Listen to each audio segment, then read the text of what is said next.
Saturday, Sunday bali ng umaga. Nagtimbang ako, 79 kilograms ako. Tapos nag-rest lang ako ng Sunday, bali Monday ng umaga until Monday ng umaga. Naging ano na lang ako, 76 kilograms. Ano kaya ang nangyari? Ba't parang bumaba pa ako ng timbang? Pag-rest siguro, ganun na. Parang ano din yung katawan. Ba't ako nag-alakad? Parang niready mo yung katawan para sa next week. So nag-improve from 77, naging 76.5, tapos 79 nung Saturday, tapos ngayon 76 kanina. So nag-improve ako ng 5.5. Ang ano ko yung gym ngayon, yung hindi ko nagawa nung Monday, ay nung Saturday, bali Sunday nung umaga pala. Yun ang gagawin ko ngayon. Tapos baka sa mga susunod lilipat na ako ng gym kasi masikip dun sa pinaglalaruan ko. At bike na.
na ako mag-gym.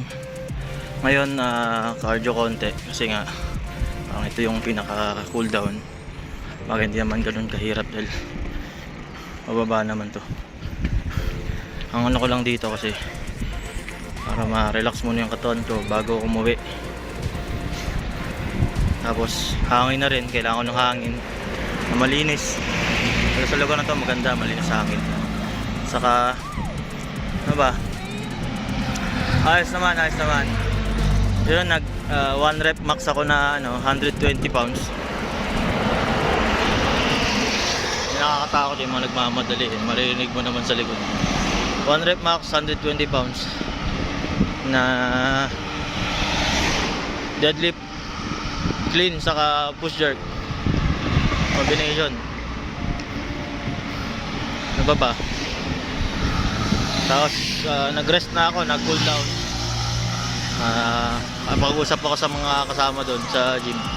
Mga nakakasalamuha ko na rin, dalawa yon. Tapos konting chit chat, bayad, uwi. Yun lang naman. Gawa lang ang gawa hanggang pwede, kaya, para may mababalikan. Ay, malalakas na yan. Ako, steady pulso lang. Tamang tanawin. Bawal kasi drone dito eh, kung pwede lang. Palipad tayo drone. At minor.